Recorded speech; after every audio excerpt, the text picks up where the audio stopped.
Esta enseñanza pues nos ofrece un gran reto, mis hermanos. Yo sé que todas las enseñanzas que hemos llevado y que nosotros estamos, pues ahora sí que siempre tratando de con ellas edificar a la iglesia, pues como la espada que es, como el mensaje que es, pues siempre tiene una consecuencia en el corazón, siempre la palabra del Señor nunca regresa vacía a Él, y pues el Señor se encarga de sacar a la luz todo.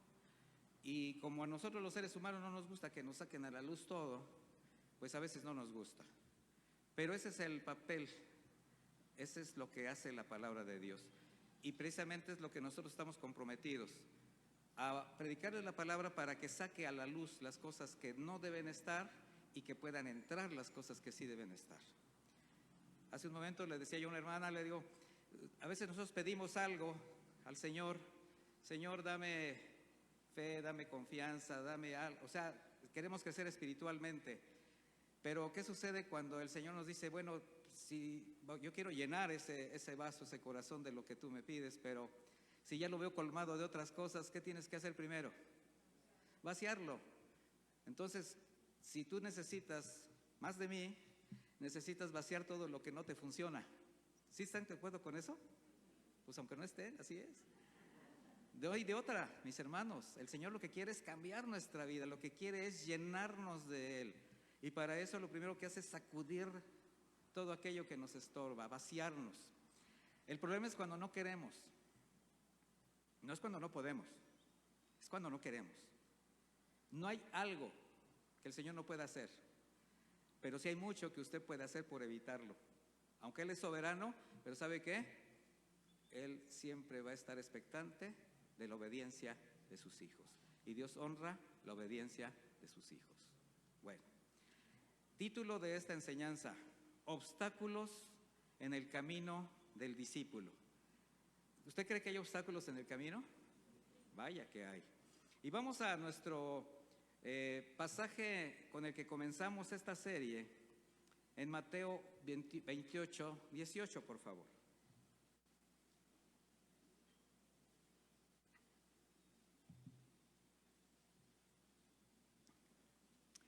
Yo estoy en esta serie usando la versión Reina Valera actualizada, un poco más contemporánea la forma de expresión y nos permite una comprensión más fácil. Sígame en la versión que usted traiga. Dice Mateo 28, 18, Jesús se acercó a ellos y les habló diciendo, toda autoridad me ha sido dada en el cielo y en la tierra. ¿Cuánta autoridad? Toda. Dice, por tanto. La palabra por tanto, ¿de qué determina? Conclusión, ¿verdad? Bueno, por tanto, vayan y hagan discípulos de todas las naciones. Recalco, vayan y hagan discípulos de todas las naciones, bautizándolos en el nombre del Padre, del Hijo, del Espíritu Santo, enseñándoles que guarden todas, ¿cuántas? Todas las cosas que les he mandado. Y aquí yo estoy con ustedes todos, ¿ya vio? ¿Cuántos todos? Todos los días hasta el fin del mundo. Hasta el fin del mundo representa siempre, porque nosotros efectivamente no vamos a estar en el fin del mundo. Algunos ya estamos más cerca de que el Señor nos llame, pero hasta ese día el Señor estará con nosotros. Hace poco estábamos hablando acerca de los pastores que ya, dice por ahí un dicho, ya están viejos los pastores. Y bueno, pues habemos algunos que ya estamos así como la canica, ¿verdad? Ya más cerca del hoyo, ¿verdad? Es inevitable. Pero mientras el Señor nos tenga aquí, ¿qué hay que hacer? Confiar, trabajar y hacer nuestra parte. En el lugar donde estemos, la trinchera donde nos ponga. De manera que el Señor estará siempre. Y nos dio un mandato. Mire, vamos a comenzar como siempre viendo un poquito la exégesis del tema, del pasaje. Cuando Jesucristo afirmó a sus discípulos tener toda potestad, o sea, Él dijo toda autoridad, toda potestad. En algunas versiones usted tiene esa palabra, potestad. Dice, en esta frase, mis hermanos, Él no se refiere solamente a la que por su divinidad ya le pertenecía. Jesucristo, el Hijo de Dios, ¿Se acuerda de la enseñanza pasada? Reconociendo a Jesucristo como Maestro, como Señor y como Dios. Bueno, esa autoridad ya la tenía. Entonces no se está refiriendo a esa autoridad que le acaba de conceder el Padre, sino a la que le concede en su condición de hijo de hombre, ¿verdad? Al haber consumado la obra de redención. O sea, Él nos mostró un camino como hombre, sufriendo todas las cosas que sufrimos nosotros en este mundo. De manera que con una vida de obediencia, de consagración, amor sacrificial, cumpliendo el propósito por el cual fue enviado por el Padre, Jesucristo, con esa dedicación, con su testimonio, mostró el camino y el verdadero sentido de la vida cristiana en el camino de la fe. O sea, no solamente nos redimió, nos mostró un camino para ir y andar en él. Ahora, con esa autoridad, da ahora una encomienda a quienes durante 3 años tomó por discípulos. ¿Para qué? Para enseñarlos, conocerlos muy bien. Bueno, ya los conocía, pero que lo conocieran a él, prepararlos, darles todo su consejo, porque a su tiempo los iba a enviar a cumplir esa comisión y se estaba cumpliendo el tiempo. Así, de esta manera, a través de ellos, como pues los primeros representantes de la iglesia que estaban haciendo la iglesia del nuevo pacto, bueno, dejó una misión, una comisión para que ellos se la mostraran a todo aquel que el Señor seguiría agregando a su iglesia y deseara seguir sus pasos. Porque el Señor sigue agregando, mis hermanos. Si usted se da cuenta, el Señor sigue agregando a su iglesia, sigue acercando, sigue extendiendo su misericordia, pero son muy pocos los que verdaderamente desean seguir sus pasos. ¿Se acuerda de la definición de discípulo? Un aprendiz dispuesto a aprender por medio del esfuerzo. Como decíamos, hay aprendices que no desean aprender y son muy buenos aprendices, son muy buenos comensales de la palabra de Dios, pero no desean aprender. Ir y hacer discípulos a todas las naciones. Ir y hacer. 2 verbos expresados en manera imperativa. Gramaticalmente, ¿sí se acuerda de que estudió gramática? Porque ahora ya no les enseñan. ¿Qué nos indica esto? Que no se trata de un mandamiento nada más por mandarlo. O sea, es un mandato sin opciones. Está en imperativo. Ir y hacer. ¿Qué significa ir? Habla de caminar, de movimiento, de salir de la comodidad de la rutina, de mirar adelante. Hacer significa acción, trabajo, entrega, sacrificio, inversión, de esfuerzos, de tiempo, de recursos, en la formación de más discípulos. Fíjese hacia dónde nos lleva el Señor. Todo esto no se lo da para que usted sea feliz y sea próspero y tenga coches y casas, no, se lo da para que usted haga discípulos, porque ese es el papel de la iglesia. Usted va a buscar el reino de Dios y su justicia y el Señor se encargará de darle las añadiduras suficientes para que usted siga caminando. Ahora, imagine a los discípulos. Recuerde que hemos hablado mucho de la condición en la que los encuentra, cómo los llama, cómo los trata.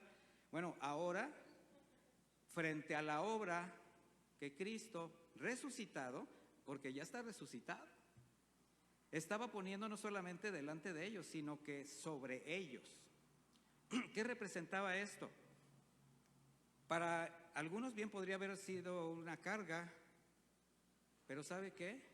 No fue así.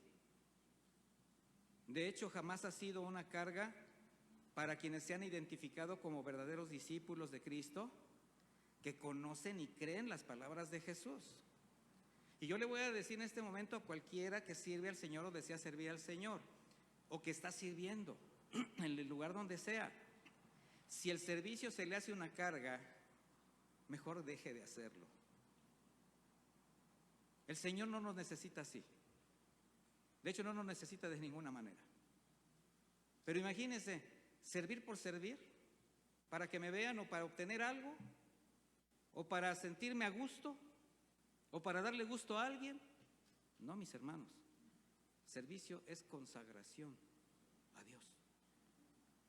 De manera que al darles esta comisión, el Señor, junto con el mandamiento, les dio razones sólidas para que pudiesen creer en Él, pero también los recursos necesarios para lograr hacerlo con la convicción de quien sabe en quién confía. ¿Usted sí sabe en quién confía? ¿Es en Dios o es en las cosas que el mundo le ofrece? Usted tiene un trabajo, usted tiene una carrera, tiene un negocio. ¿Puede confiar en ellos? Sí, porque es lo que el Señor permite para que usted salga adelante, pero no de manera determinante, como si fuera lo único que usted tiene, porque si usted tiene eso, es porque Dios se lo dio. ¿Sí sabía que el Señor se lo puede quitar? Claro, aún la propia vida. De manera que convicción de saber en quién confiamos es lo que nos va a llevar a que las cosas sean distintas en nuestra percepción de cristianos y de discípulos.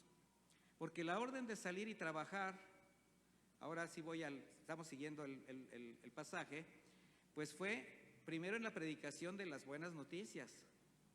Prediquen, o sea, decirle al mundo que los cielos estaban ya abiertos para quien cree en la obra redentora de Cristo. Esa era la buena noticia. La buena noticia era que Jesucristo había hecho la parte difícil, la imposible, y al hombre le queda solamente creer. Y lamentablemente al hombre le cuesta mucho trabajo creer. Sin embargo, ese es el mandamiento. Pero esta comisión estaba respaldada por el maestro de 3 años de preparación, con enseñanzas, con señales, con milagros, con testimonio, porque así se prepara un discípulo. Además, los discípulos de Cristo tenían las promesas que al conocerlo en vida, pasar por diversas pruebas, comprobar su cuidado, verlo resucitado, pues ahora estaban reconociendo como reales, verdaderas. ¿Qué cree que le daba esto a los discípulos? Ánimo, confianza. Poco a poco lo fueron conociendo. La semana pasada hablábamos de cuántas cosas pasaron los discípulos, donde el Señor los dejaba, los probaba y finalmente siempre estaba con ellos. ¿Para qué?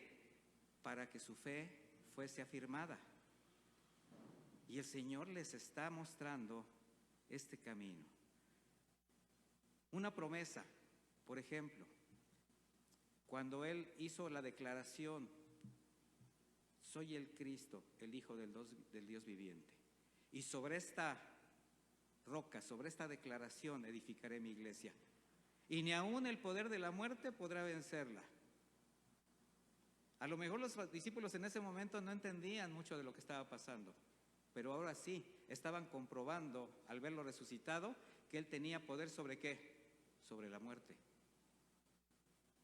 Y ahora antes de partir les está diciendo 2 recursos, 2 promesas que pues tendrían que afirmarlos aún más. Primero, toda autoridad me ha sido dada desde en el cielo y en la tierra. O sea, ya no hay nada que pueda evitar que lo que yo les voy a encomendar pueda dejar de ser. Ya está. Yo estoy con ustedes. ¿Por qué? Porque lo estaré todos los días hasta el fin del mundo. Y en esas verdades, en esas promesas, los de Jesucristo, pues los discípulos podían establecer su fe. Y el Señor Jesucristo continúa cumpliendo promesas. ¿Usted lo cree? Sin embargo, sus promesas, mis hermanos, tenemos que entender que siempre van a ser espirituales. Qué peligroso es estar viendo las promesas de Jesucristo siempre como traducidas en lo económico, sin entender que primero es lo espiritual y lo demás, vuelvo a repetir, es solo añadidura. Ahora, por su parte, podemos ver que como iglesia, los discípulos, o sea, como representantes de esta iglesia naciente, bajo su gracia y su poder, desde ese tiempo la iglesia ha descansado y ha prevalecido pese a las agresiones y los tiempos. Los discípulos creyeron, mis hermanos, y no solamente creyeron, obedecieron, estaban afirmados en la fe y conscientes de a quién seguían. De manera que la prueba más contundente de que obedecieron es que la palabra inspirada por el Espíritu Santo ahora sigue siendo con nosotros, mis hermanos, y aquí estamos. esa es la prueba de que los discípulos obedecieron. Y usted no se imagina, bueno, si ha estudiado la historia de la iglesia cristiana, la verdadera, lo que ha costado que usted tenga una Biblia en las manos. Y mire, estamos aquí y como cuerpo de Cristo tenemos que seguir cumpliendo la comisión. Y dije tenemos porque la comisión es para todos. Ahora, con esta comprensión de que el Señor nos da promesas fieles, comprobables, y bajo el entendimiento que la comisión es para toda la iglesia, ¿será que los creyentes, los discípulos, habrán de encontrar obstáculos para cumplirla? ¿Usted qué cree? Dígalo con confianza, porque de todas maneras se va a pegar ahí. No quisiera, pero va a estar. A veces cuando vienen las cosas así como, no, es que sí, pero no quisiera. No, pues nadie quiere, pero va a suceder. Y eso va a ser precisamente prueba en su momento de que el Señor está con usted. De manera que la formación de discípulos o más discípulos es un compromiso que todo discípulo verdadero de Cristo no puede eludir. Bueno, sí puede, pero no debe. Y lo que sí debe es cumplirlo. De ahí lo necesario de aprender lo que representa este mandamiento. Así que obstáculos en el camino del discípulo, donde la mayoría de estos obstáculos, ¿de dónde cree que provienen? Y eso es muy lamentable. De distorsiones o manipulaciones de la Escritura, sea por ignorancia, sea por conveniencia. Y precisamente con el conocimiento de la palabra de Dios y la guía del Espíritu Santo podemos discernir. Por ejemplo, vamos a ver obstáculos en el camino. Hay una enseñanza o una dirección doctrinal, llamémosle así, que ha sido causa de muchos conflictos, incluso entre los mismos hermanos. Y es que el Señor, si usted se da cuenta, no dio la encomienda a la iglesia de convertir a la gente. ¿Sí se da cuenta que no dice vayan y conviertan? No. ¿Por qué cree? Porque eso es obra del Espíritu Santo.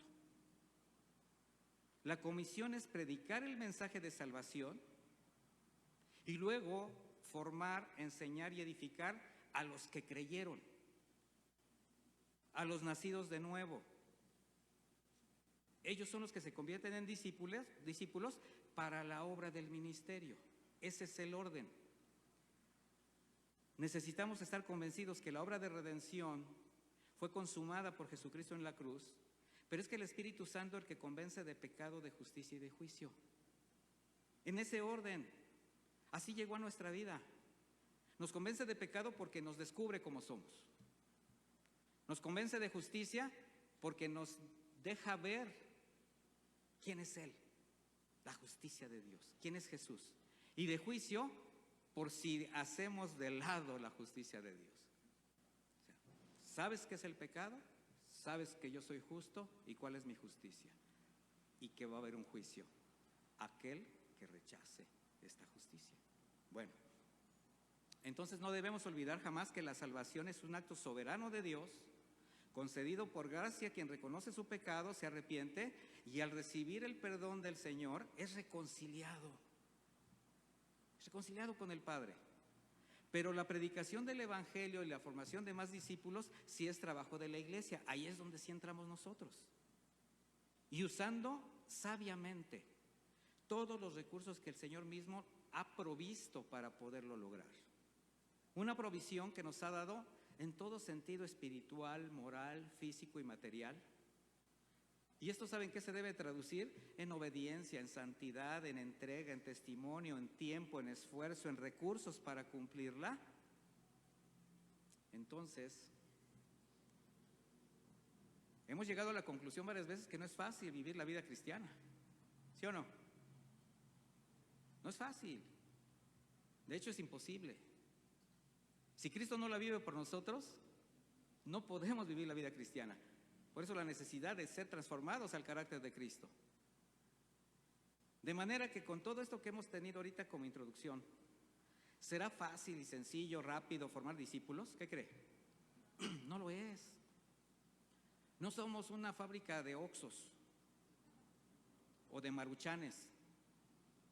No, mis hermanos. Sin embargo, sí es un trabajo de quienes van siendo llamados a esa misión.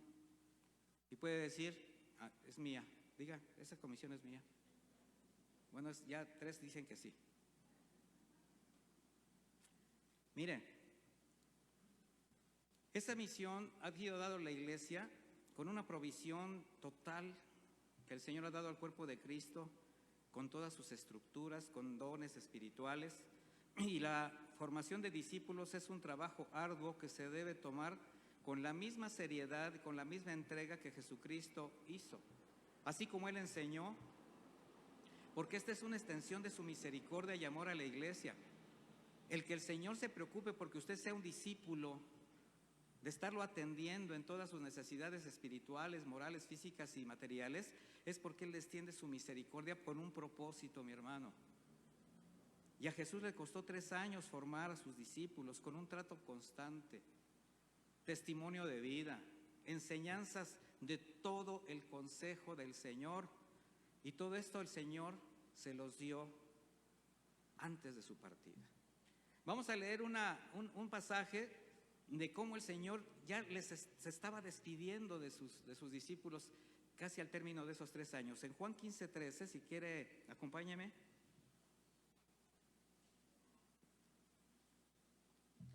Ya el Señor, para estas alturas de tiempo de su ministerio, les dice así, Juan 15:13.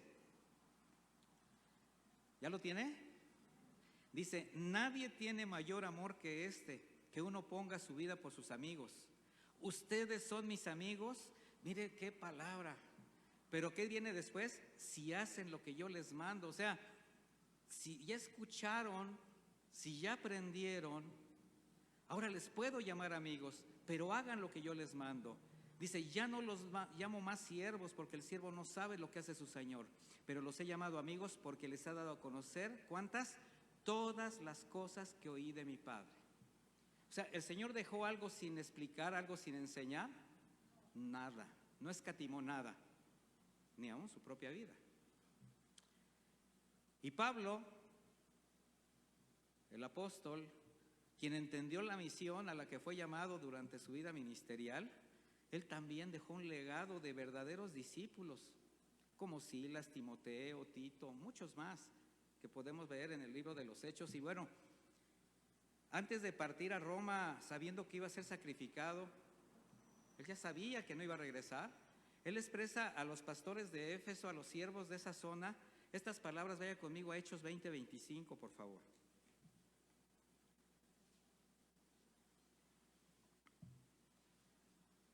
Hechos 20:25 dice, ahora, he aquí, yo sé que ninguno de todos ustedes entre los cuales he pasado predicando el reino volverá a ver mi cara.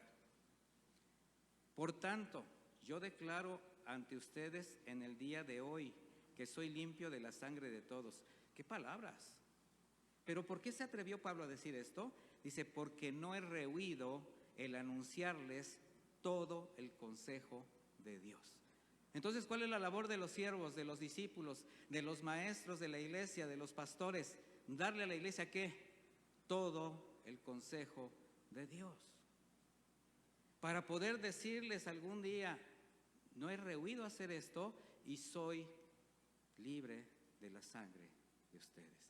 ¿De quién es la responsabilidad entonces ahora? Diga, mía.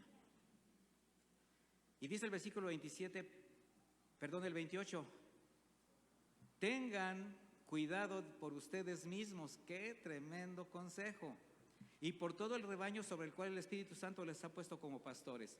Y sabemos a lo que se refería. Siga leyendo después el pasaje y se va a dar cuenta que va a hablar de los riesgos de los grupos que iban a estar saliendo de allí mismo para manipular la fe de la gente. Las cartas postreras de los apóstoles y estos pasajes postreros de la vida de Jesús están plagados de advertencias de lo que iba a venir a la iglesia arteramente, ¿verdad?, por parte del enemigo, pues para desvirtuar algo santo, algo que estaban haciendo de parte de Dios. Y lo vemos ahora como este riesgo es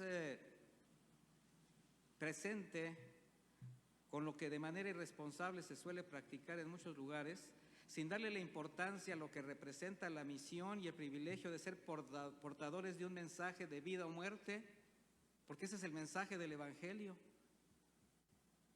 levantando obstáculos en la vida de muchos creyentes, donde la mayor de las veces, sin asegurarse incluso si son nacidos de nuevo, les llegan a integrar a un ministerio con el riesgo de lo que éste representa.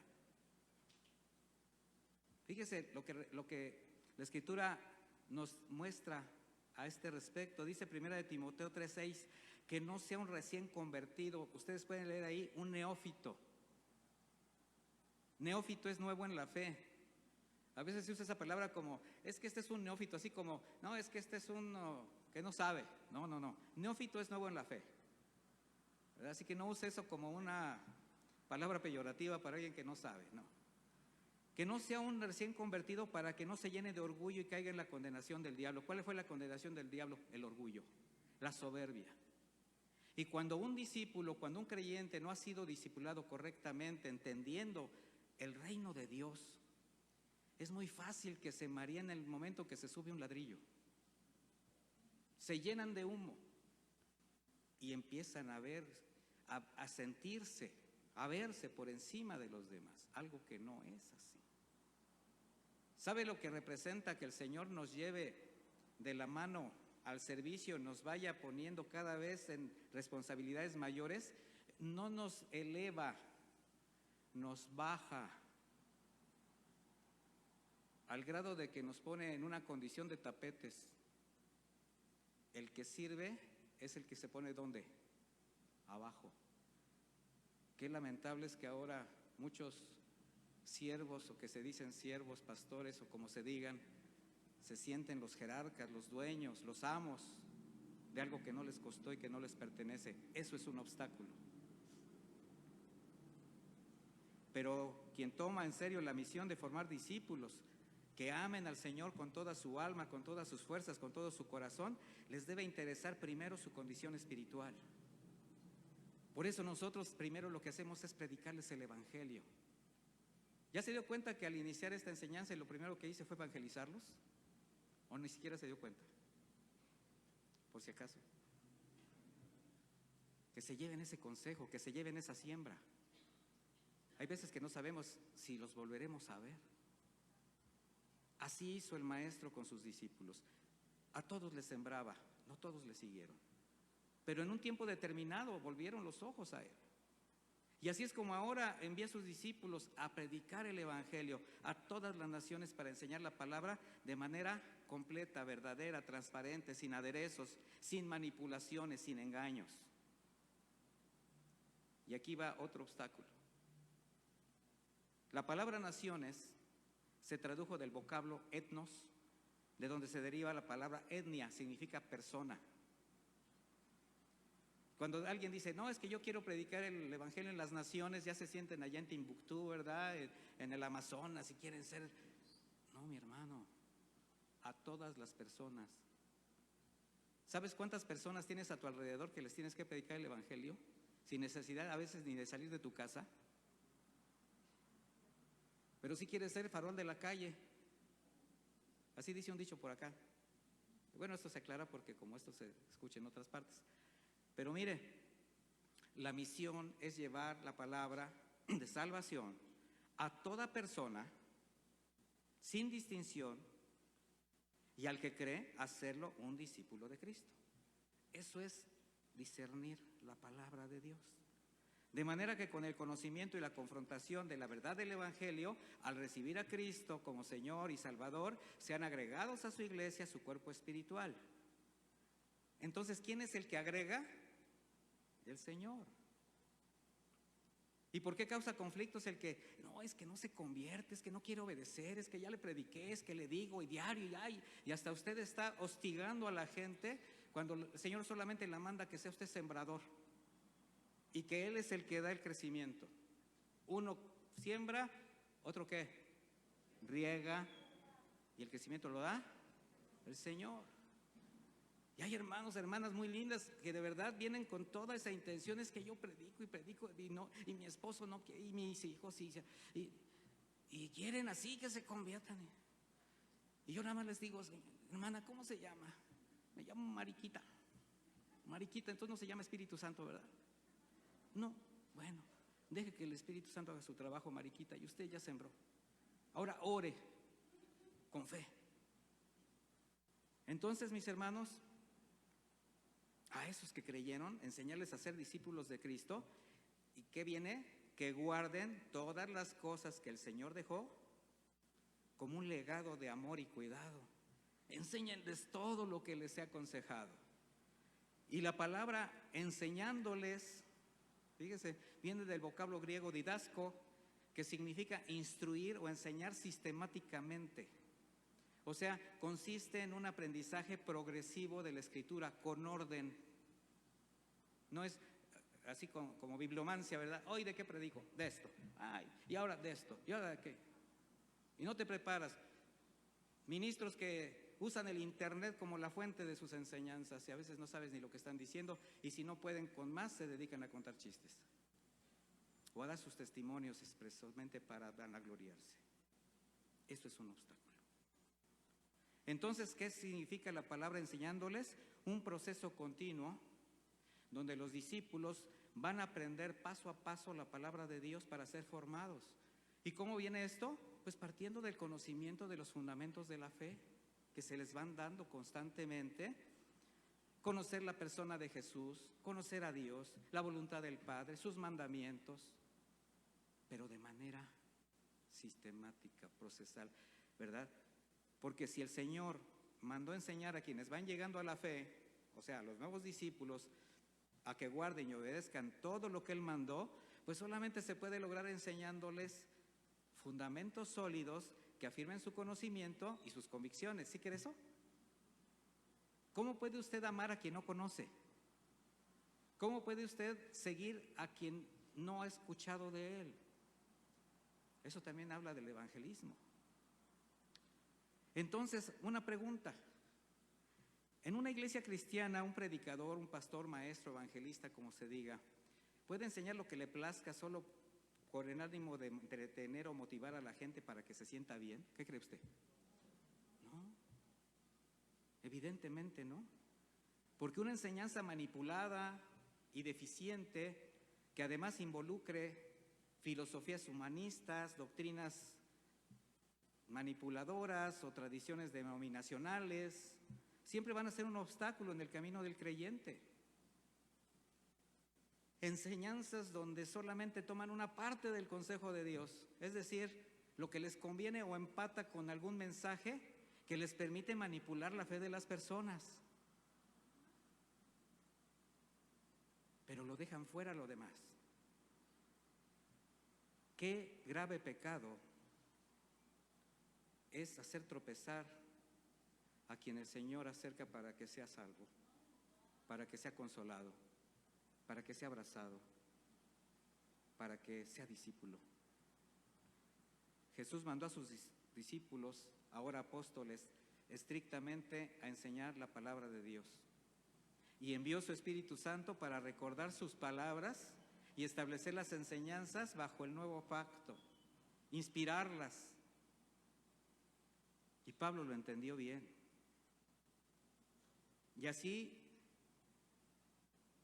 exhibió la condición de quienes enseñan otras doctrinas con la única intención de beneficiarse. Vaya conmigo a 1 de Timoteo 6, por favor.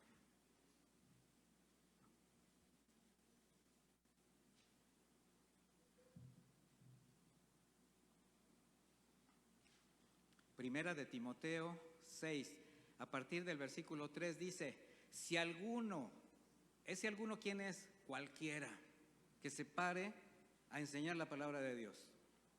Si alguno enseña otra cosa y no se conforma a las sanas palabras de nuestro Señor Jesucristo y a la doctrina que es conforme a la piedad. ¿Qué es la piedad? No me diga, está en Michoacán. La piedad es la palabra que viene de parte de Dios. Pío es con Dios, impío es sin Dios. Piedad es cercano a Dios. Bueno, si alguien no se conforma a estas palabras, dice el versículo 4, está envanecido. Y ya que se envanecen, ¿verdad?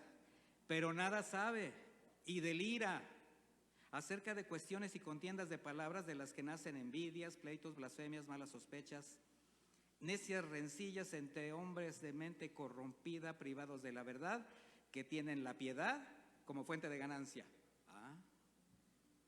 Hasta parece que hay ciertos, se dicen siervos, que no han leído esto. Entonces, si la enseñanza o la predicación no se fundamenta en la Escritura, o se manipula la palabra para fines personales, imagínese, en ese lugar donde se establecen este tipo de conductas, ¿qué se puede esperar o qué condición espiritual puede tener los que solamente están recibiendo el engaño de doctrinas frívolas y ligeras? ¿Cuál es su condición espiritual? Incluyendo a sus siervos, a sus ministros. Cuando solamente el Evangelio expuesto con veracidad puede confrontar el alma, la condición pecaminosa del hombre, para que la revelación del Espíritu Santo produzca arrepentimiento, nuevo nacimiento y regeneración espiritual. Si alguien no escucha esto, imagínese su condición espiritual, pero se dice cristiano. Gloria a Dios, aleluya, en victoria, mi hermano. Eso es un crimen, literal. Ay de ustedes, escribas y fariseos, hipócritas que caminan grandes distancias para ser prosélitos y una vez que los hallan, los hacen más merecedores del infierno que ustedes mismos. Jesús nos dijo a través de este diálogo con Nicodemo, de cierto te digo que a menos que nazca de agua y de espíritu, uno no puede entrar en el reino de Dios, y eso no lo saben muchas personas. De manera que es necesario que la palabra del Señor sea tratada con temor reverente y enseñarla en toda su esencia, transparencia, verdad. Hacer lo contrario solamente va a producir simpatizantes de la fe, cristianos nominales, falsos discípulos. Por eso Pablo también dijo, predica a tiempo y fuera de tiempo. Redarguye, reprende, exhorta con toda paciencia y doctrina. Porque vendrán tiempos cuando solo las personas no soportarán la sana doctrina y solo desearán oír mensajes que agraden su alma. Sí, el hombre quiere oír lo que le conviene. Pero el Señor no nos habla lo que nos conviene a nuestra manera de pensar, sino lo que necesitamos realmente de acuerdo a nuestra condición espiritual. Bajo ese entendimiento y estudiándolo de esta manera, entonces el mandamiento de Jesús, ¿qué diría?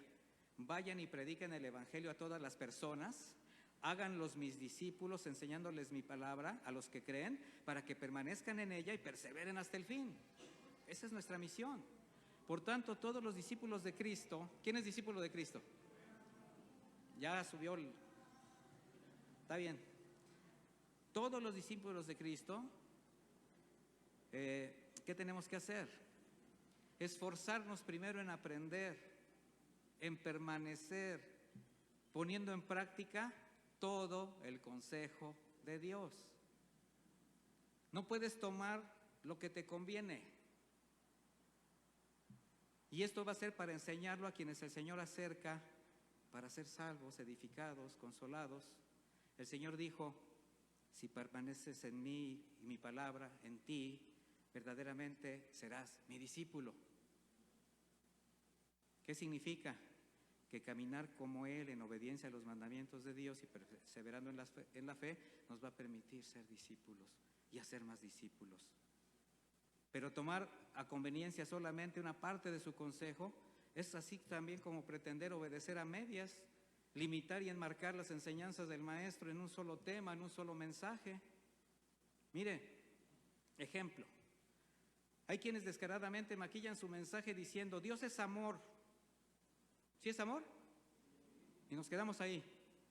Dios es amor, dice, y por su gracia son salvos, son libres. Ya se está empezando a escuchar bien este mensaje. Pero como Él ya pagó, ahora tú puedes pedir lo que quieras. Haz lo que quieras. Jesús pagó y Él desea que seas feliz, que prosperes, que tengas abundancia. Declara, decreta, confiesa positivo. Y Él hará. Qué lamentable exhibición de ignorancia, pero también de perversidad. Porque si bien Dios es amor, de hecho, Él es la misma esencia del amor. O sea, Él no tiene amor, Él es el amor. Es un atributo que forma parte de Él, no es el todo de Dios. Y los atributos de Dios no se pueden enmarcar ni limitar porque son un todo con dimensión eterna, mis hermanos. Porque así como el Señor es amor, también es benigno y misericordioso, es santo, es íntegro y es justo. Que si bien es lento para la ira y grande en misericordia, también confronta, expone, repudia el pecado. Así como consuela y levanta al caído, castiga al que toma por hijo. Entonces necesitamos oír que todo el consejo de Dios. De ahí la importancia de enseñarlo todo completo a quienes están en formación y conozcan realmente la voluntad de Dios, así como la misión y el propósito por su paso en este mundo. Porque va a haber obstáculos y tienen que aprender a sortearlos, a pasarlos. Tantos argumentos que se levantan en contra del conocimiento de Dios. Y más ahora, mis hermanos, cada día más. Pero cuando un discípulo reconoce a su maestro, ¿quién es tu maestro? El Señor. Y aprendes correctamente sus palabras, vas a rechazar cualquier doctrina o a cualquiera que pretenda engañarte. Ya no te pueden engañar porque conoces el consejo de Dios. ¿O ustedes todavía se llevarían por cualquier viento de doctrina? Yo creo que a estas alturas ya no. O solamente el que venga a dormir.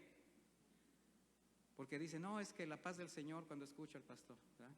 Se duerme. Mire, se cuentan por miles la cantidad de doctrinas, filosofías, religiones, sectas, pensadores contemporáneos, movimientos sociales, humanistas, todos totalmente opuestos al consejo de Dios. Pero un verdadero discípulo de Cristo los puede discernir. ¿Qué opinas de lo que está pasando en el mundo? ¿Qué opinas de todo lo que lo que antes veías en la televisión, ahora lo puedes ver hasta en tu casa? Un discípulo que experimenta la gracia y la misericordia del Señor sin reservas lo sigue. ¿Por qué? Porque sabe que el Señor vomita a los que se entibian. Y que seguir a Cristo es irreversible, porque cuando se pone la mano en el arado, ya no le es posible volver marcha atrás. Eso es lo que aprendemos de Cristo.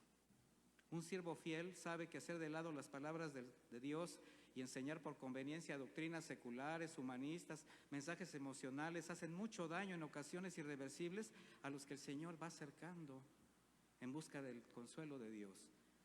Pero también sabe que quien se atreve a poner obstáculos en el camino, en otras palabras, quien hace tropezar a alguno de esos pequeñitos, más le hubiera convenido colgarse una gran piedra en el cuello y tirarse al río. Sí lo sabemos, sí lo sabemos. Sabemos lo que representará al final del día presentarnos delante del Señor a dar cuentas. Entonces, que nadie nos engañe, mis hermanos, porque los discípulos de Cristo no necesitamos doctrinas ajenas a la palabra, y la comisión no ha cambiado, y el propósito del Señor es el mismo para toda la iglesia. ¿Cuál es el propósito del Señor? Acompáñeme a Efesios 4, por favor.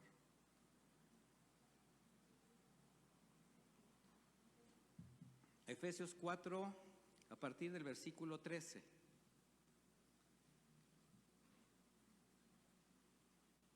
Dice así, Efesios 4:13. Hasta que todos, ¿cuántos? Otra vez todos. El Señor no deja de incluirnos a todos, qué bueno es. Hasta que todos lleguemos a la unidad de la fe y del conocimiento del Hijo de Dios, a un varón perfecto, a la medida de la estatura de la plenitud de Cristo, para que ya no seamos, ¿qué? Niños fluctuantes, llevados por doquiera de todo viento de doctrina, por estratagema de hombres que para engañar emplean con astucia las artimañas del error, sino que siguiendo la verdad en amor, crezcamos en todo aquel que es la cabeza, esto es Cristo. ¿Ya vio qué hermoso propósito tiene para usted y para mí el Señor? Eso es ser un discípulo. Por eso Pablo hace una analogía de la vida cristiana con una carrera de obstáculos, donde el corredor, llámese discípulo. ¿A quién le gusta correr? Uy, pues casi no hay. Bueno, pero sí han visto carreras, ¿no? Bueno, mire, corredor llámese discípulo, ¿verdad? No solamente tiene que ser veloz, también tiene que ser perseverante, tiene que ser precavido, tiene que ser preciso. Además, la habilidad y la sabiduría para no invadir otros carriles y hacer tropezar a sus compañeros de carrera. O sea, un verdadero corredor se somete y se sujeta a las reglas de la carrera. Un corredor de obstáculos sabe que si salta antes o después del momento exacto, puede terminar impactándose contra el obstáculo y esto le va a producir una dolorosa caída, si no es que la eliminación de la carrera. Así que los discípulos somos corredores que no solamente debemos tener puestos los ojos en la meta, sino primero en el camino. Porque si usted no se fija en el camino, por estar viendo la meta, el camino puede tener muchas cosas que a usted le pueden hacer caer, mi hermano. Conscientes que durante la carrera encontraremos muchos obstáculos, aunque algunos no lo parezcan. Hay obstáculos que parecen alfombras. Dices, no, aquí aunque me caiga de pechito. No, mi hermano, no deja de ser una caída quizás más peligrosa. Porque no solamente vamos a encontrar obstáculos en las falsas doctrinas o en las distorsiones escriturales. De hecho, estas se pueden combatir con el conocimiento de la palabra. O sea, lo que yo les acabo de decir desde el principio son obstáculos que se levantan y que con el conocimiento de la palabra usted puede salir adelante, ¿sí o no? No necesita más. Pero hay obstáculos mucho más peligrosos en la vida del discípulo que no solamente le van a hacer tropiezo, sino ocasión de caer. Y esto es cuando tocan la parte personal. Cuando usted se deja llevar por sentimientos y emociones, los lazos afectivos, los lazos familiares, las amistades, esto lo puede hacer caer. Lucas 14:25, vamos a ver un poquito de esto.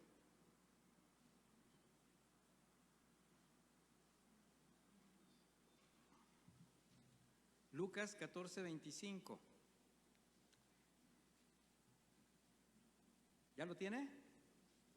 Dice así: grandes multitudes, ¿eso significa cuántos? Pues muchos, ¿no? Como dicen en Guadalajara, bien muchos. Grandes multitudes iban con él, y volviéndose les dijo: si alguno viene a mí y no obedece a su padre, madre, mujer, hijos, hermanos, hermanas, aún su propia vida, no puede ser mi discípulo. Bueno, sabemos ya, porque lo hemos enseñado, que cuando Jesús afirma que si no aborreces a tus parientes en general, no puedes ser su discípulo, no está diciendo que odies a padres, hermanos, esposos, amigos, no está diciendo eso. Recuerde que la palabra aborrecer significa amar menos o preferir menos, solamente. O sea, si tú me prefieres menos a mí, no se trata de otra cosa. Entonces, si alguien que desea seguirle le ama menos que algún afecto personal o familiar, entonces le va a ser muy difícil caminar en sus caminos, seguirle. Lo que el Señor está haciendo es una confrontación con la realidad de nuestros afectos y el apego que tenemos a las personas que amamos, que normalmente son las más cercanas. Y esto lo está exponiendo entre todos estos afectos y el deseo de seguirle. Lo vas a poner en una balanza. Y seguir al Señor no es que de repente te vayas de tu casa a las misiones. Representa que tú empieces a negarte a ti mismo y caminar distinto, independientemente de lo que piense la gente que está a tu alrededor. Que no vas a estar pensando cómo le agradas a los demás, aunque al Señor lo traiciones. De manera que cuando un discípulo no tiene claras sus prioridades afectivas, personales y su intención de caminar con el Señor, va a ser un obstáculo con el que en algún momento se va a tropezar.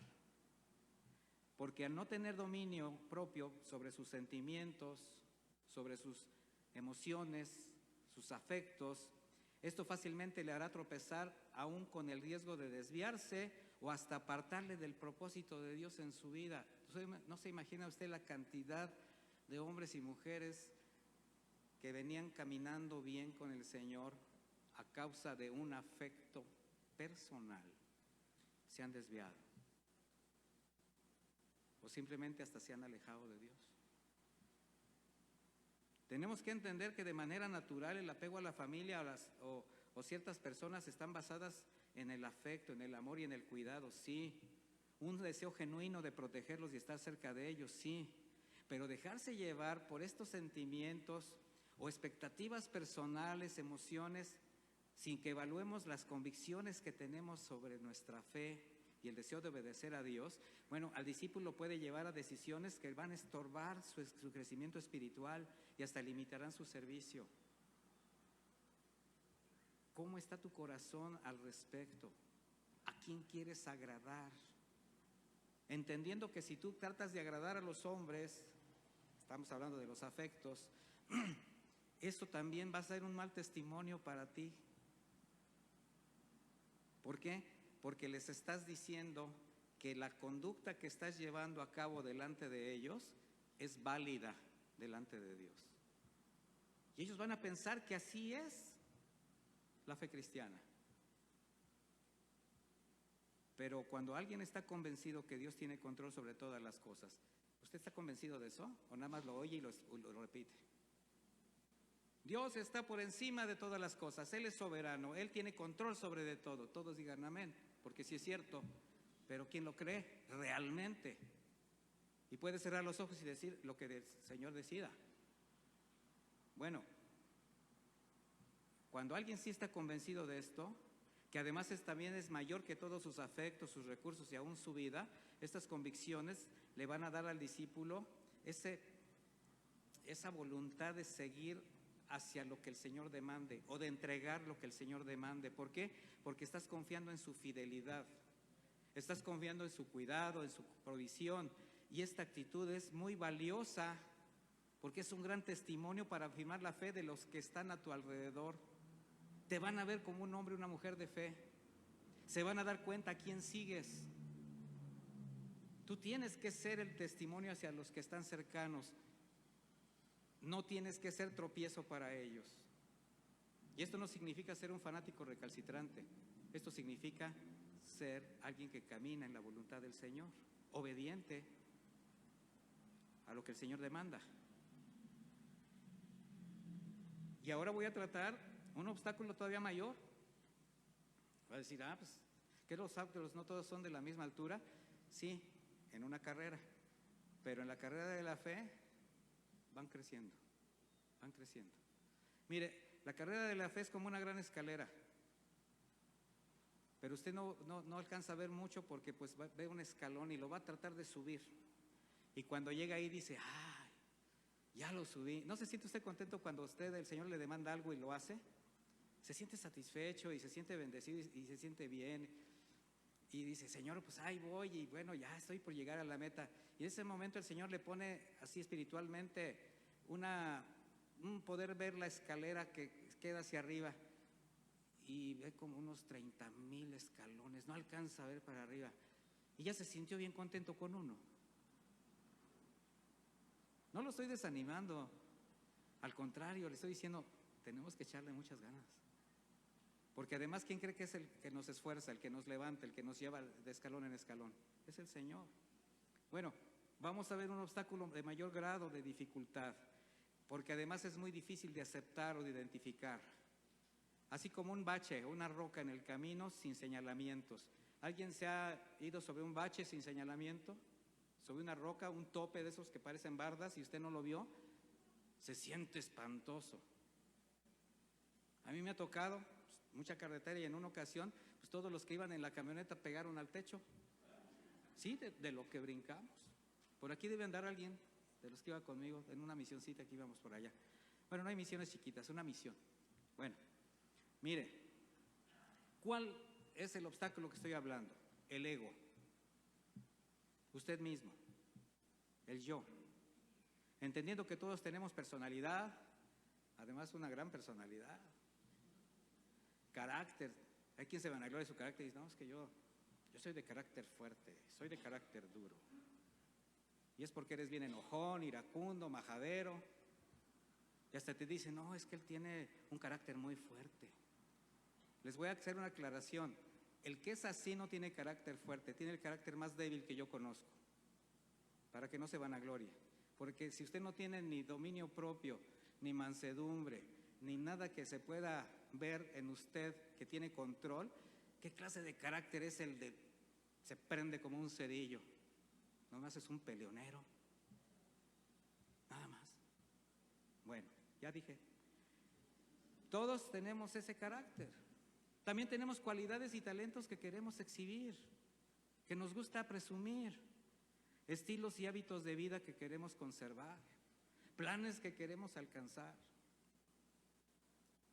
Muchas condiciones que cuando llegamos a la fe empezamos a considerar cambiar porque nos damos cuenta que no están bien. Y tratamos de dejarlas en segundo plano, pero cuando realmente tenemos la convicción que no nos pertenecemos, es posible. Precisamente de tener la fe afirmada en el Señor. Cuando recibimos las enseñanzas, la palabra del Señor que aprobamos y sinceramente deseamos afirmarnos, pero cuando llega el momento de la verdad, de la prueba, de pasar ese obstáculo, entonces nos detenemos. Porque ya es algo que te afecta personalmente. Y entonces estás empezando a buscar un atajo para no enfrentarlo, o le quieres dar la vuelta. O como aquel expresidente que se brincó para ganar la carrera allá en Europa y nos dio un buen ejemplo de ciudadanía, de honestidad. Bueno, algunos yo creo que ni se acuerdan de ese. ¿O si alguien se acuerda? Mire, ¿cuál será la razón de que un discípulo no logre pasar el obstáculo del yo? ¿Puede ser la inmadurez? Estoy hablando de una inmadurez espiritual. Puede ser que sus convicciones no estén todavía bien fundamentadas, o simplemente sea un discípulo que no ha decidido negarse a sí mismo. Alguien que simpatiza con la fe, pero que no tiene la menor intención de seguir. Lucas 9:23, por favor.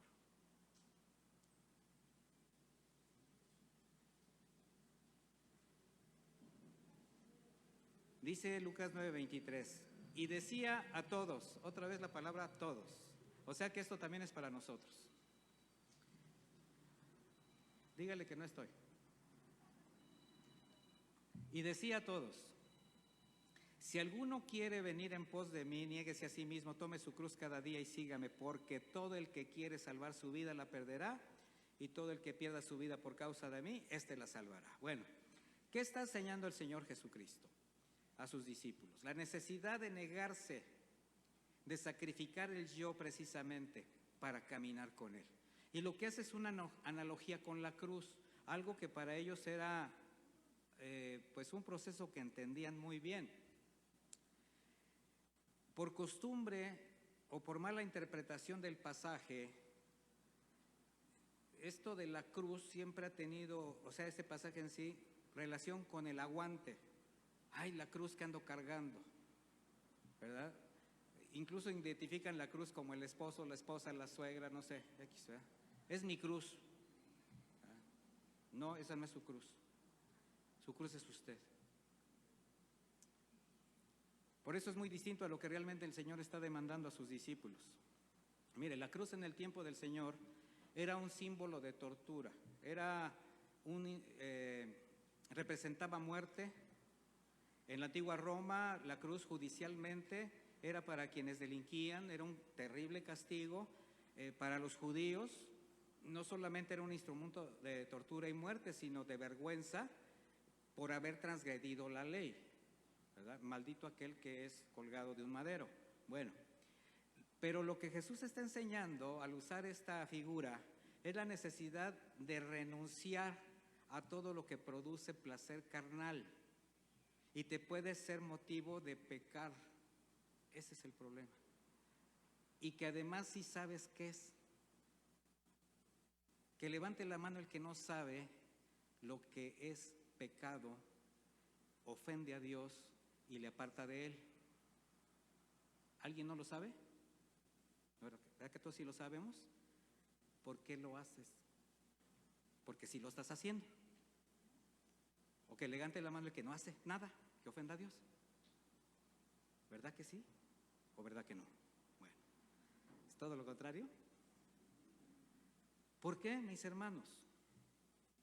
Y esto incluye el carácter, la tremenda personalidad, los hábitos, las costumbres, los argumentos que tienes en la mente todavía, que traes de tu pasado, relaciones que todavía conservas, ciertos proyectos y planes personales que sabes que no son precisamente donde tienes que andar y pudieran llegar a distraer tu caminar y comunión con Dios, pero tienes todavía en tu corazón el seguirlos conservando. Y estoy hablando de toda la vida, ¿sí o no? La cruz representa muerte. ¿Qué nos está diciendo el Señor? Que muramos en esa cruz, en todo lo que represente lo que nos puede desviar de nuestra fe. La cruz es simbólica para ti, es espiritual.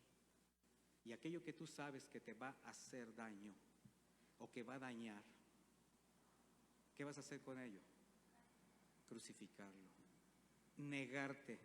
Sí, Señor, sí quiero, sí lo hago, sí tengo ganas, es mi naturaleza, no puedo más, sí, pero por ti, Señor, porque tú pagaste por mí, porque sé que puedo, porque tu Espíritu me guía, porque tú estás conmigo, lo crucifico en esa cruz. Y esto solamente lo puede hacer un hijo de Dios, porque está guiado, sostenido y provisto por el Espíritu Santo. Pero si tú, siendo hijo de Dios, continúas con ese deseo de prevalecer en lo que tú quieres, cuidado, qué terrible riesgo.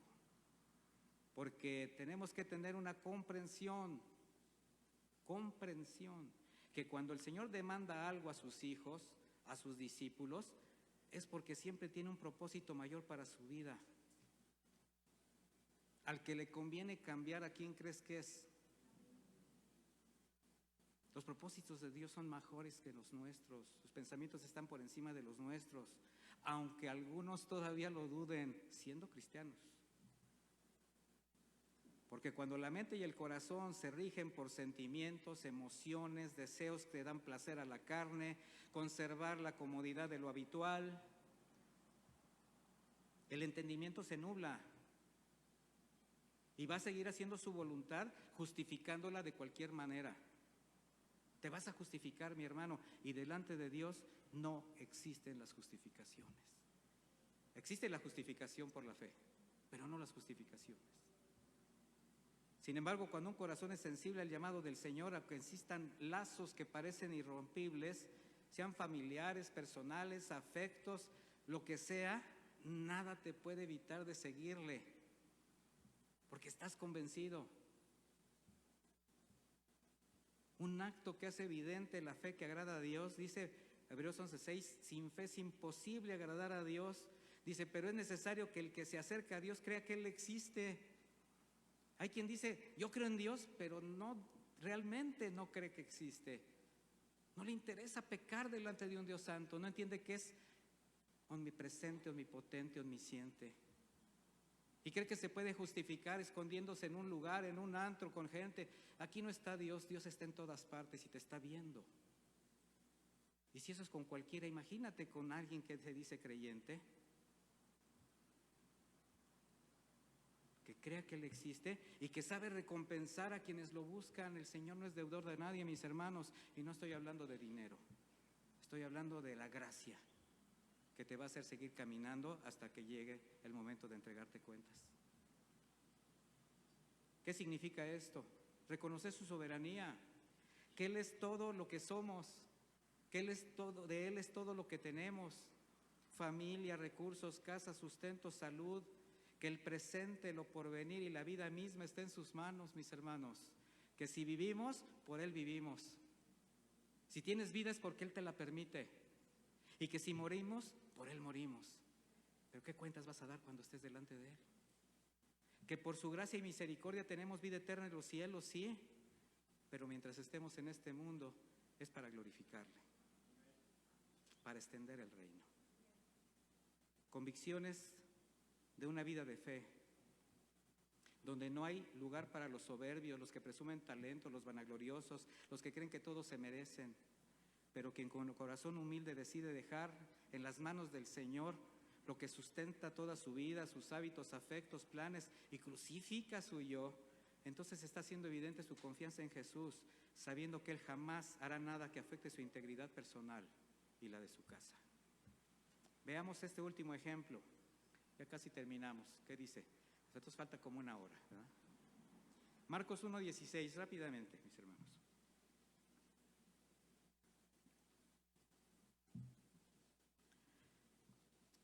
Este pasaje lo hemos visto en otras de las versiones o de los pasajes paralelos de la Escritura. Marcos 1:16 dice: y pasando junto al mar de Galilea, vio a Simón y a tres su hermano de Simón echando la red en el mar porque eran pescadores. Jesús les dijo: vengan en pos de mí, los haré pescadores de hombres. De inmediato dejaron sus redes y lo siguieron. Bueno, la semana pasada lo vimos en el paralelo en Lucas. ¿Cómo fue? Un poquito más, pues tiene más de la historia de cómo fue este pasaje. Y por eso al estudiarlos en los diferentes evangelios, de acuerdo a los contextos en que fueron escritos, pues se complementan de manera que nos dan una idea de lo que sucedió. De manera que a lo que voy es a esto. No podemos ignorar que a quienes el Señor llamó a seguirle y a ser los discípulos, tenían planes, tenían familia, tenían trabajo y las preocupaciones propias de la sociedad en que vivían, así como nosotros. ¿Sí entiende esa parte? Que eran como nosotros igual, ¿verdad? Solamente que en otro contexto. Sin embargo, ¿por qué le siguieron? Porque sabían que podían confiar en Él. A pesar que eso no solamente significaría dejar sus planes inmediatos, también considerar cambios que afectarían su modo de vida y el de su familia. Aunque en ese momento no sabían cómo. Podía imaginar la lucha en la mente y el corazón que se debió librar en el corazón de Simón, de Andrés, de Juan, Jacobo y todos los demás discípulos cuando decidieron seguir a Jesucristo. ¿Qué pensaban? ¿Qué pasaba en ese momento? Bueno, así es como el Señor nos llama, mis hermanos. Los tiempos son diferentes y ahora tu trinchera es tu casa. Seguir a Cristo es en el lugar donde estás, es crucificando el yo. Y no vas a sacrificar nada de lo que tú amas, pero sí va a mejorar tu vida para que bendigas a los que amas. De ahí la importancia de la respuesta del discípulo cuando abre su corazón a Jesús. El Espíritu se va a encargar de limpiar tu corazón, de darte confianza, credibilidad a la decisión que has tomado. Y también va a tratar con el entorno que te rodea, mis hermanos. No vas solo, pero tienes que tomar decisiones. De ahí la importancia que como discípulo guardes tu corazón ante las seducciones, las ofertas que el mundo siempre te seguirá haciendo para desviarte del propósito al que fuiste llamado. Obstáculos que tratarán de conmover tu integridad, tu moral, de diferentes formas. Sin embargo, todo esto, mis hermanos, que produce placer, el pretender beneficios personales, económicos, incluso usando la fe de la gente, es algo que no se puede permitir en el corazón de un verdadero discípulo. Porque esto va a afectar no solo su relación con Dios, a pretender estar encima de los demás, abusando, humillando, traicionando la confianza de sus hermanos, no, mis hermanos, también su propia relación. Dice Juan 7:18, el que habla de sí mismo busca su propia gloria, pero el que busca la gloria del que lo envió, este es verdadero y no hay en él injusticia. ¿Para quién es la gloria? Para el Dios.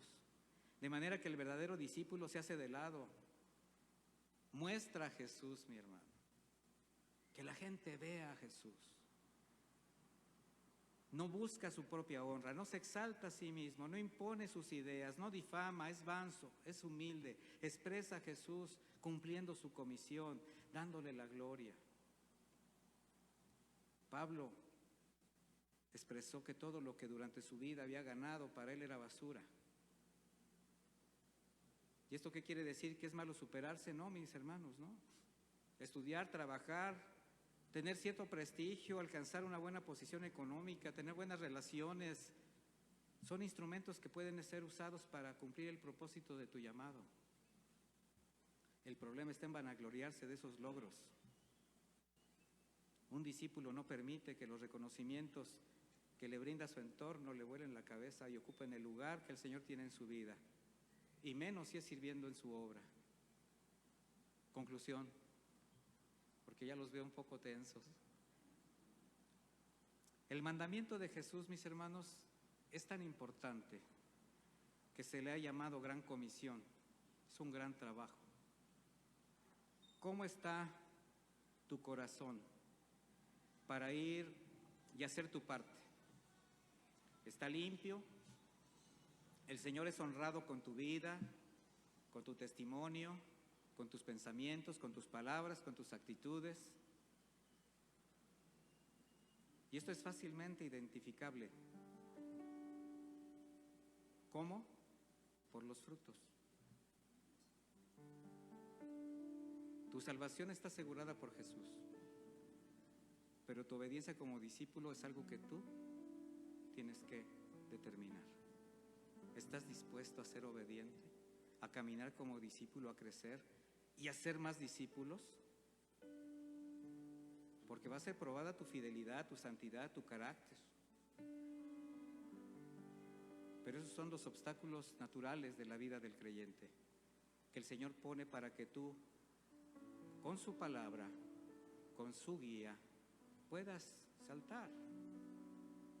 Pero evita a los otros, los que pueden provenir de ti mismo. El Señor dejó palabras que nos deben de dejar una huella permanente. Él dijo: yo les he dado tu palabra, y el mundo los aborreció, porque no son del mundo, como tampoco yo soy del mundo. Su palabra tiene que cambiar tu vida. Que el mundo ya no te reconozca como de su propiedad. Que el mundo no te llame por tu nombre. Que el mundo no te identifique como parte de él. Ahora eres aborrecible. Ahora no quieren saber más de ti, porque ya no eres antojable al mundo. Ya no hablas como ellos. Ya no bebes como ellos. Ya no te drogas. Ya no haces lo que ellos. Y esa es la comisión. Si Él nos llamara hoy mismo a rendirle cuentos, ¿cuántos podríamos decirle, tocante a la gente que está en nuestro entorno: yo les he dado tu palabra y la he testificado, la he vivido, yo ya no soy culpable de sus decisiones? Cumplir con el mandato de ser discípulo y hacer discípulos siempre va a ser o va a redundar en bienestar y fortalecimiento para la iglesia. Por eso una iglesia que no hace discípulos se convierte en una congregación híbrida, sin futuro. Al ser los mismos discípulos quienes, conforme van aprendiendo, se van integrando a la comisión de hacer más discípulos. Es una cadena de amor. Es una cadena de la extensión y la misericordia de Dios para su iglesia. Así que jamás olvidemos que, sin importar el lugar donde el Señor nos tiene, solamente somos siervos inútiles, vasos de barro, simples colaboradores del Señor a su obra, que nos da la gracia, el privilegio de ser llamados hijos, discípulos, siervos, pero también amigos, si hacemos lo que Él dice. Pablo le dijo a Timoteo: tú pues, hijo mío, esfuérzate en la gracia en Cristo Jesús. Lo que has oído de mí ante muchos testigos, esto encarga a hombres fieles que sean idóneos para enseñar también a otros. Así que, a esta distancia de la carrera, porque todos estamos, y tenemos una distancia recorrida y quién sabe cuánta por recorrer. Pero tú, ¿qué identificas como obstáculo que te ha hecho dudar, que te ha desviado o incluso ha sido tropiezo en tu caminar y que sabes, necesitas primero levantarte? ¿Quién te levanta? El Señor. ¿Cuántos obstáculos identificas en tu carrera de la fe que debes librar con precisión para evitar caer y también hacer tropezar a otros? Hay mucho por hacer, mi hermano. Así que, discípulos de Cristo, amados hermanos, ¿cómo está su corazón? ¿Desean caminar con el Señor en esta carrera de su mano? Vamos a decírselo juntos en una oración. Pónganse sus pies, por favor. Y si han identificado algo a lo largo de estas enseñanzas el día de hoy que ha obstaculizado su caminar, que les ha hecho dudar, que los ha desanimado, o si han encontrado con alguien que los ha hecho tropezar por una mala enseñanza, ha abusado de ustedes, recuerden, el Señor está por encima de cualquier obstáculo, de cualquier cosa que les haya podido simbrar en este tiempo, en esta vida. Así que, mis hermanos, si quieren, levanten sus manos y digámosle al Señor: gracias. Gracias por tu palabra que, como siempre, llega a tiempo. Gracias por ser para nosotros siempre con ese cuidado, con esa misericordia, con esa extensión de tu amor, Señor.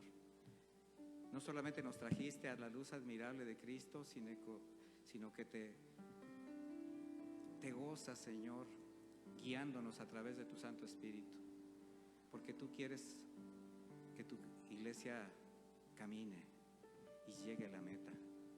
Estás limpiando a tu novia, estás fortaleciendo a tu iglesia. Si en algo te hemos fallado, Señor, si en algo hemos hecho lo malo delante de ti, si hemos justificado conductas, carácter, hábitos, porque no nos hemos limpiado totalmente de lo que traemos, te pedimos perdón. Pero un perdón realmente con el deseo de no volver a caer en ese obstáculo.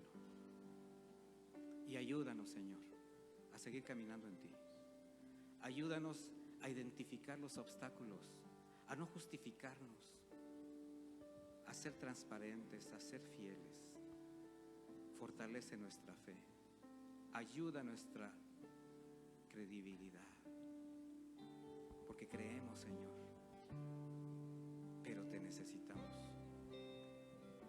No podemos hacer nada solos y jamás lo podremos hacer.